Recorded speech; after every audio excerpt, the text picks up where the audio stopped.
When I go to the national seminars, these guys are heavyweights, and they're trading properties like bubblegum cards.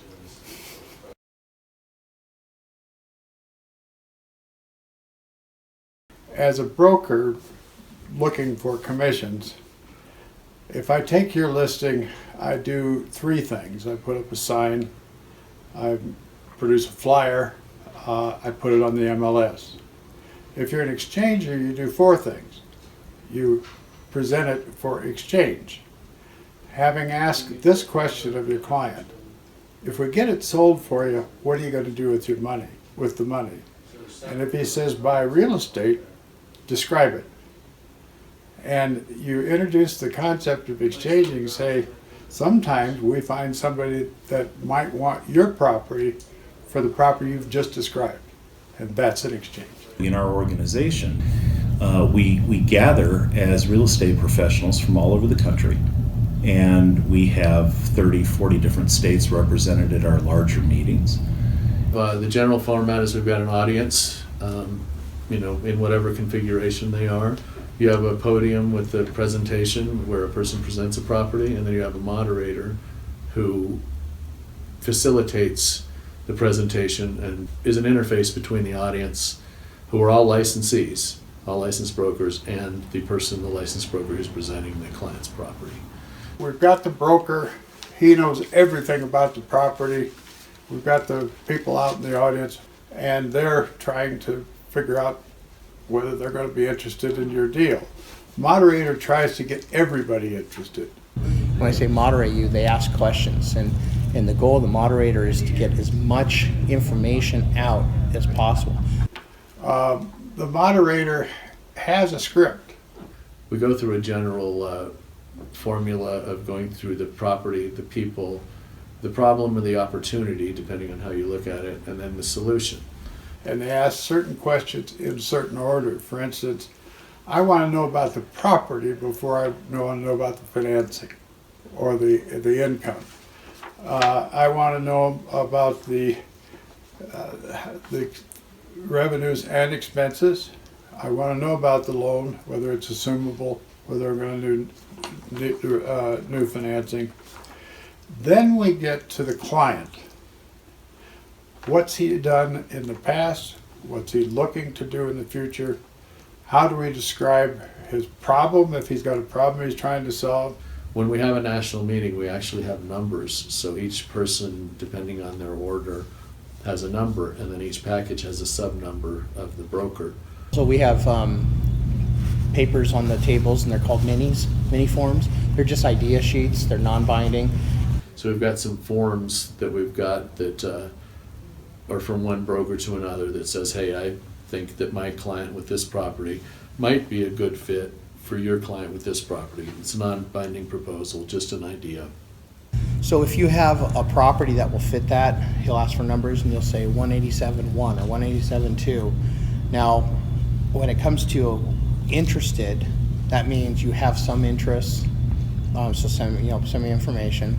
Then you have a taker, means I think my guy can be a taker, subject to some due diligence and so forth.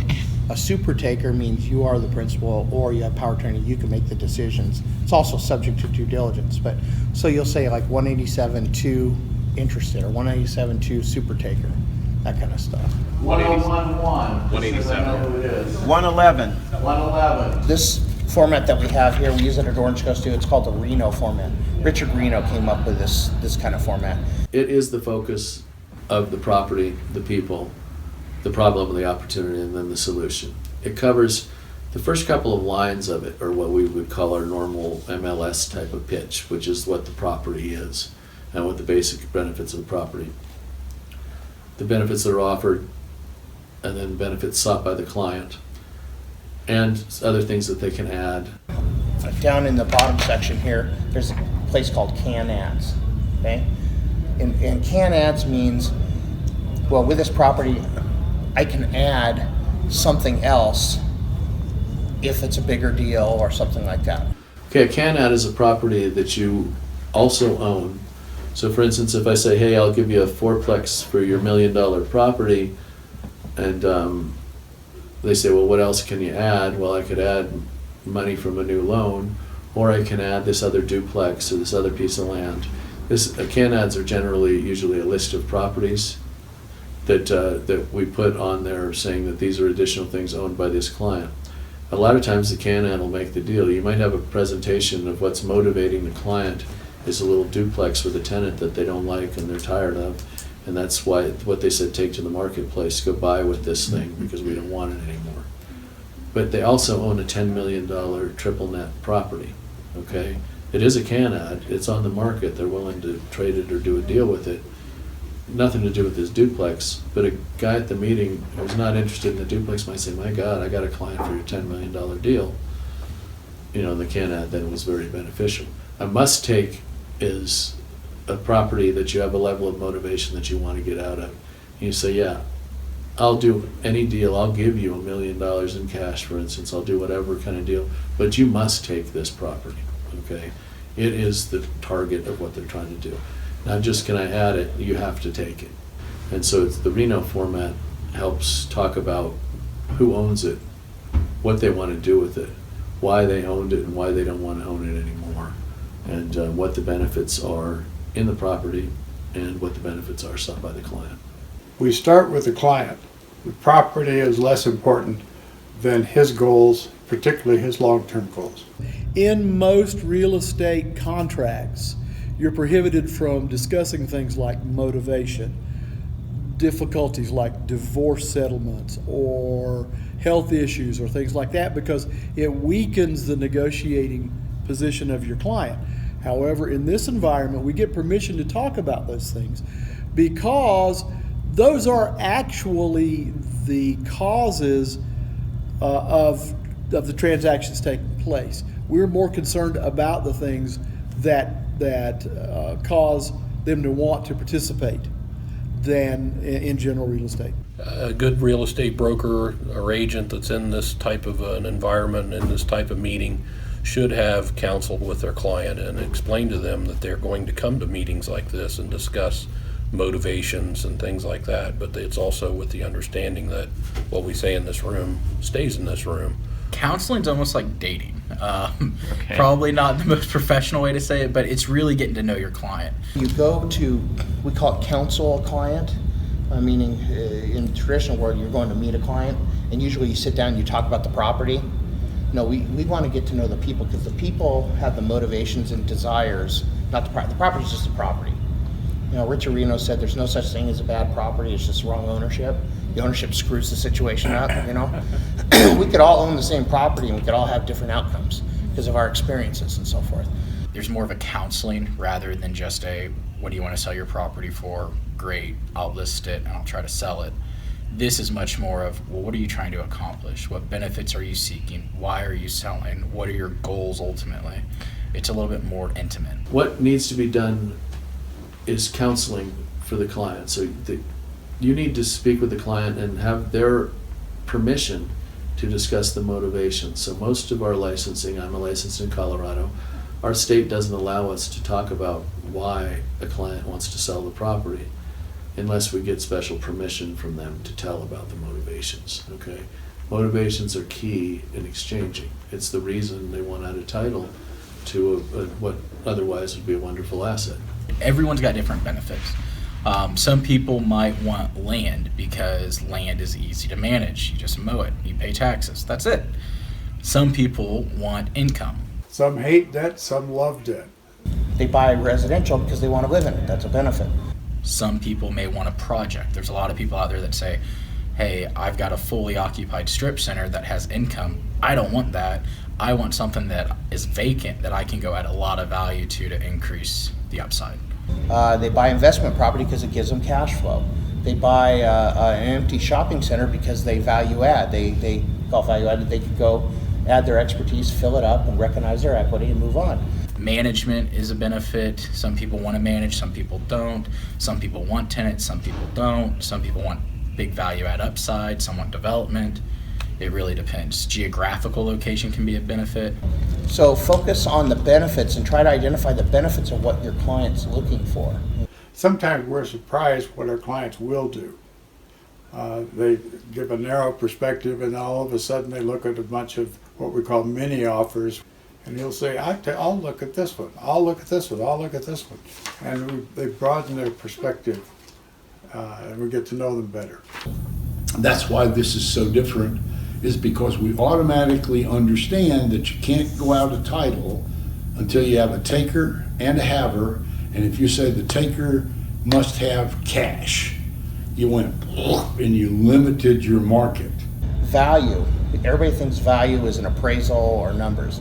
In my world, at least, value is the sum of all the benefits. Cash doesn't have any value unless you're spending it or you're buying something with it. So really what people want is something that they're going to be buying with that cash. So the benefits they seek from that cash, whether that's something really pretty to look at, something maintenance free, something to live in, something to operate and make money off of, they want cash flow. But really, if you just put money in a bank, there's no benefit to it. Well, you're going to hear the word strategy and formulas. Those two words are big in our industry, and what those are is when you're in escrow or in a deal and you hit a wall and there's a problem, you strategize. You sit down, you brainstorm, how can we overcome this? You come up with a strategy, right? Strategy is an idea of how to do this. You implement it, and once, if it works and you close successfully, it becomes a formula. It graduates into a proven formula. They refer to the way they make these deals happen as formulas, and they sell books on these formulas. You can go buy a formulas book written by somebody who was very knowledgeable in this business, and it might give you 50 ideas of how to do a transaction, buy, sell, whatever. There are thousands of formulas out there. So I could bore you for a while about them, but a pretty, I don't want to say basic one, but a pretty easy one to understand. It's called a discount sale buyback. So what that means is, for example, if someone owned a property that, let's say, was worth $1 million, but they need $100,000 in cash tomorrow because some life event happened and they need cash today. So what they could do is discount their property down to, let's say, $200,000 and sell it, even though it's worth $1 million, discount it down to $200,000, but get an option to buy it back at $250,000 or $300,000 within a certain amount of time. So that way it solves their need. It provides someone the opportunity to come in and basically almost give out a loan to them, but feel very secure since they're only paying $200,000 for a $1 million piece of property. What we tend to do in our line of business is we believe in the power of a multitude of people's experience, okay? And we seek out in our room, in our marketing meetings, solutions that maybe we don't have available to us in a local market to problem solve, to add value to real estate, to make real estate merchantable, okay? Generally, people are much more creative when they're exchanging. It's often a case of, I'll trade you the property I don't want, and I'll take the property you don't want, because people are different. I don't want this property because I don't want to develop it. I just want some cash flow. You don't want your property because you want some opportunity. It's your investment's mature. You want some opportunity to go out and develop what I can't do, what I don't want. So it matches up people who wouldn't naturally come together. A lot of brokers, when they first see exchanging and see equity marketing, they have 100 questions and they're like, wait a minute, what? And their first meeting is usually drinking from a fire hose. It's crazy. But once you get it, it opens up a whole new way to sell property. And it makes you more of an asset to your clients because of the counseling, because of the creativity, and realizing that you can do a lot more than just sell property for cash. If you just want to go sell people their first house, you probably don't need to know a lot about exchanging.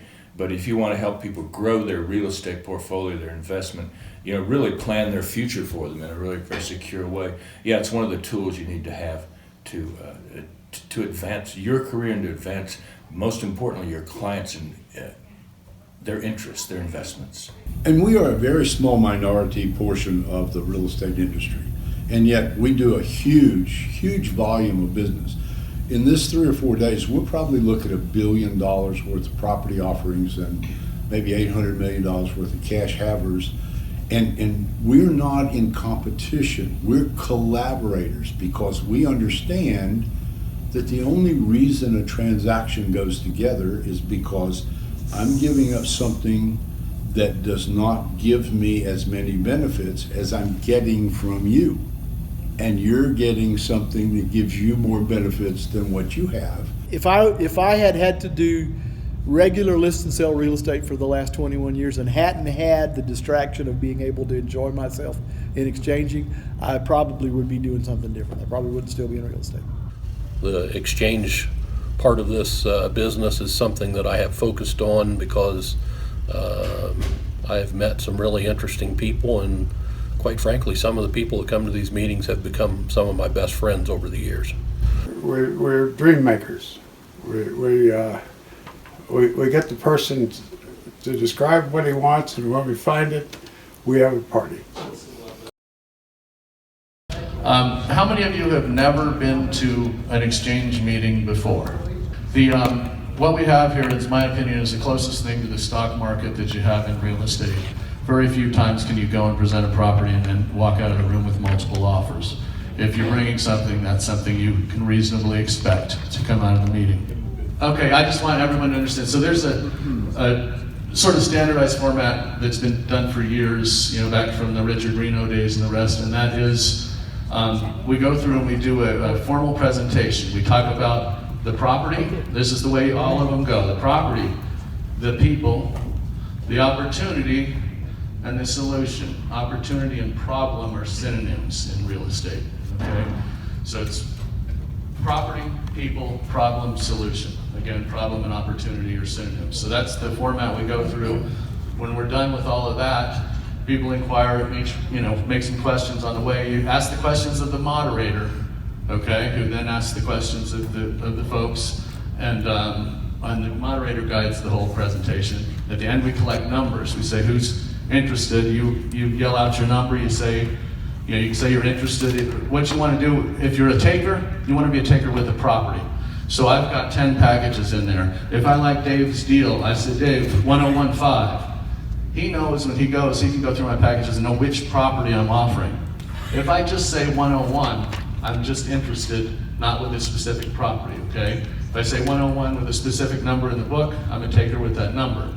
If I then say I'm a super taker, that, like Mike was covering this, that means it's me or a client that I can make a decision for. We'd like to go ahead and get a preliminary letter of intent or something together right now because we want it and before anybody else gets it. Okay, so if you see something you want that bad, don't be afraid to be a super taker. That generally puts you at the front of the line. All right? So first of all, say your name and your number so Thomas can write them down. He's got this system here. See what he's got to do?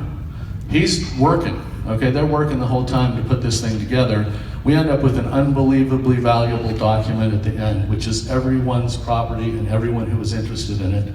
That is a mine of information for any one of you. There are 500 deals that'll be in that notebook if any of you have the guts to do them. All right? And having said that, we ready to start?